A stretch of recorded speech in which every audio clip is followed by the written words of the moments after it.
¿Qué tal? ¿Qué tal? ¿Cómo estamos? Nuestra comunidad aquí de Estadio Vida. Nos encontramos aquí en este otro videito para hablar un poquito sobre el resumen de la primer jornada de la Champions League. Nos vamos a dedicar a hablar de todos esos resultados, algunos sorprendentes de esta primera semana, como lo fueron la pérdida del Manchester United contra el Young Boys 2-1. Y también a lo mejor la que ya El más se ha empate. hablado es el empate del PSG contra el Brujas de Bélgica. Bélgica.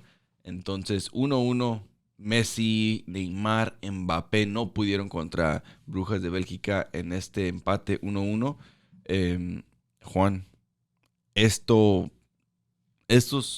resultados que vimos, ¿cambia un poquito el favoritismo o a quién tú ves de favoritos para ganar la Champions League? Bueno, el, es temprano todavía. O sea, no se puede saber mucho, pero puedes empezar a tener idea de quién a lo mejor va a estar un poco más batalloso, ¿no? La pérdida del United sí fue sorprendente, ¿no? Porque sí tienen mucho mejor, no mucho mejor, pero tienen mejor equipo que obvio que el Young Boys y mejor equipo que tenían el año pasado. ¿Por qué empataron? No sé. La verdad tienen equipazo y pues es sorpresa, ¿no? Y lo del y lo del PSG, pues Perdieron, by the way. perdieron, disculpa. Estoy pensando en lo del I PSG. know. It's all good. El PSG, pues, I mean, un empate sorprendente, ¿no? Porque el Brujas, pues, es mucho más inferior un que equipo ellos. más chico que Sí, obvio más que ellos, ¿no? So, I mean, do you see now, does this affect PSG's, like, you say, favoritism? Because a lot of the time Messi came in Mm-hmm. to PSG. Now they got Messi, Neymar, Mbappe. They have a And, team, yeah. dude, does obviously Di Maria and all the rest. But when Messi came into PSG, everybody, or a lot of people, most, I should say, saw them as favorites to win the Champions League, you know? Messi was kind of like that missing puzzle in a way, or the missing piece to the puzzle to win the Champions League in a way. You know, Messi coming in, obviously now they're favorites to win the Champions League. Right. So does this now they're tying against Bruges? And does this affect anything? We don't know anything yet because, I mean, a big tell will be when they play City. That I don't know if that's the next game. We can check that real quick, but a big tell will be the next matches. These first set of matches will be a big tell for that second round of matches. And that really goes for any team. I mean, we discussed it in another video, right? The Champions League is so hard to predict, really. It's so hard. Top teams are bound to lose points here and there. So, yes, we saw some surprises, but I think we still need to watch a few more matches. This first set of matches will be able to be a big tell. Chelsea looks strong. Juventus, Madrid looked like they were playing well, even though it was just a 1-0 win over Inter, but winning at Milan, that's pretty big. One thing I've noticed about Madrid is it seems like the younger players are finally starting to click. So that might be a dangerous that might be a little dangerous for the rest of the tournament. But to me, and then you had Bayern destroy Barcelona, right? Once again. Right, exactly. So Bayern looks strong as well. Lewandowski seems like he hasn't stopped. He just continues to score goals.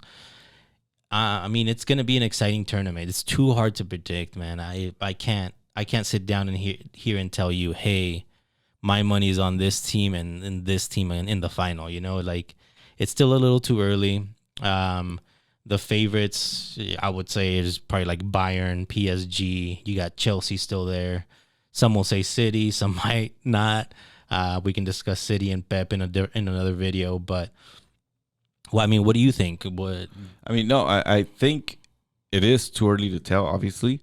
But one thing that I kind of got out of this is like PSG still kind of seems to be suffering from that pressure of the Champions League. Like, I think there's so much pressure to perform in Champions League that I'm not sure if they're kind of like breaking down once Champions League comes. I'm not sure if they kind of get scared or they kind of get like, super pressure. Or, they can't handle the pressure when it comes to Champions League games, because that's their aim. Right. I mean, the League One and that should be done and dusted with Messi coming in. The team that they have, like, they should even win that league with their eyes closed, kind of thing, So, their aim is really the Champions League. So the fact that it's Messi, Neymar, Mbappe, they all played like in this game. Right. And it's not like they weren't playing with 10, like Man United could say, we had 10 players most of the game, or, for a good amount of the game. Then we have a player of our own team, helping the other team. So, so maybe you can say, like, maybe United made those mistakes that don't usually, or, the circumstances, obviously the 10 man, and then making that unusual mistake can kind of United be like, it was a mistake that doesn't really happen. So whatever.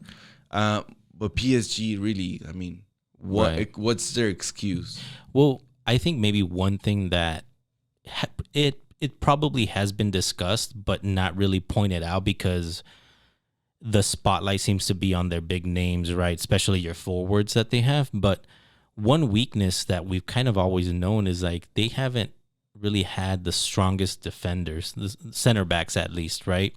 Or slightly, possibly even overrated. Yes, they got Hakimi, but he's a fullback. Kimpembe, I mean. Yeah, and he was an improvement over. I was never a big fan of Marquinhos. I've always, and Can you pull up their squad really quick?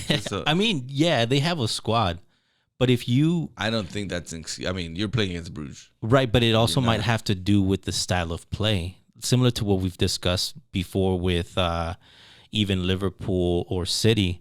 Like, what if their squad isn't built or is too weak to be playing heavy ball possession? You know what I'm saying? Especially when it comes down against a Chelsea and deep into Champions League. But they have the ball possession. They have the squad. I mean, if you're saying defenders, like defense, they don't really have the ball, really. I mean, yes, there's those teams that come out playing. But that's where they get hurt, though. Right? They have those teams that come out playing.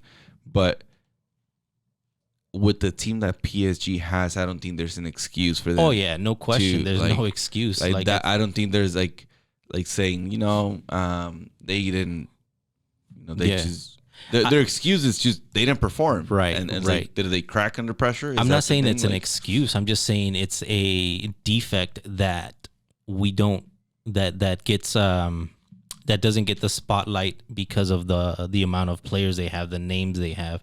Maybe now with Sergio Ramos, at the tail end of his career, maybe they'll improve a bit. They'll add some sort of leadership in the back line. What if their issue seems to be, maybe there's not a strong enough defensive mid, you know what I'm saying? So I mean,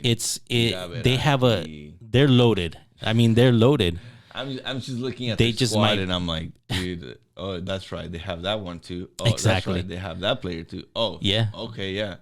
So, I mean, we'll see it. I mean, we'll see it against City. We'll see it against these other clubs. Like, for every position that they have like two players are like, considered, I guess, by some like world-class players. Yeah. Obviously. They'd be starting easily in another club. Exactly. Keylor Navas or Donnarumma. Both keepers that are world-class level. Mm-hmm. Hakimi, obviously, right back. Then Sergio Ramos, Marquinhos, Kimpembe. That's like three center backs that could easily start anywhere else, but they probably, they have to rotate because obviously there's probably not enough space for them. Then in the midfield, you got Verratti, you got Paredes, you got Wijnaldum, you have Ander Herrera, who scored the this game. team is so loaded. It's like you're looking at the whole team, and I'm like, okay, I'm just trying to see, like you said, a defect, but I'm like, these are all players that could easily start somewhere else that should be playing at that high level, that should be playing. Oh yeah, no question. They should be demanding from them, like, yo, no question. This is Champions League. You should be performing, and you want to be a Champions League team. You should perform at a Champions League level, and you should walk all over these teams. Like especially Bruges. Yeah. Well, what I was gonna say is Pochettino with Tottenham. He kind of had that style that we've discussed before, where Tottenham didn't they made it all the way to the final, as you know, right? They had that style for most of that season and most of his time there where they didn't really necessarily need the ball possession. They relied a lot on Son on a counter, Kane on a counter, those fast wingers and attackers and great defensive mids or good defensive mids to get those goals on those counters and, get those quick goals. What if Pochettino can't what if the issue might be Pochettino is what I'm saying? Like, yeah, they might have all these players. I mean, we've seen it before, back in the day with Los Galácticos, Real Madrid had, stars all over the field, but they couldn't win that Champions League, right? With that team. They couldn't really compete against the Barcelonas or, that came like right after. So I don't know. To me, it's like, yes, I'm with you. There's no excuse, but what I'm saying and what I'm leaning towards is, what if it's the actual tactics or coaching style that's not fully implemented yet? All right. Now the question is, do you see them winning the Champions League or not? It's a yes or no question. No, I don't, because how far do you see them getting? I mean, I could see them getting into like a past the round of 16. Yes. Can I see them getting into a semifinal? Possibly. But to me, like the way that a team like Bayern, Chelsea, even like someone like Madrid is built, like they're built to adapt during a game and, fall back if they need to and just rely on a counterattack game, press high, etc. They're built.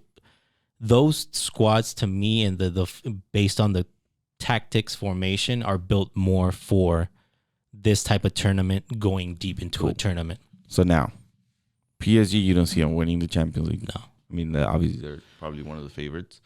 Let's talk a little bit about, obviously, Man United. Mm-hmm. They lost 2-1. How far do you see Man United getting after this result? I mean, with United, oh man, it's tough because I still see these other clubs stronger than United too. So I would say United can definitely get past the group stage, but I don't see them as a finalist, to be honest. Some might say, ooh, like a PSG United final, Messi and Cristiano. I mean, that'd be great to see, but who do you see now at the finals? The final. At this moment in time, I see Bayern and Chelsea as a favorite to make it to the final. They're just built for a tournament like this in the type of club that they play, how they play and stuff. I mean, I can't predict a winner right now, but I would say those are the two teams that I lean towards making at least the final. Gotcha. What about you? I see the final. I'm not going to say Liverpool because I don't want to jinx it. Yeah.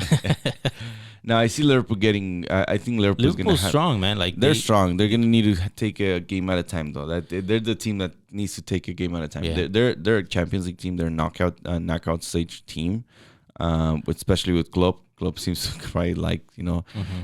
I know they get to the semifinals. They're for sure getting to the finals because Klopp has never lost the semifinals. So, at least if we get to the semis, and that's kind of a final guarantee. They can't get the injury bug, though. Yeah, so as that's opposed kind of some of these other teams, right? So if they get injuries, and it sucks because Liverpool doesn't have that depth. Mm-hmm. They have the depth enough right now to cover both tournaments, Premier League and Champions League.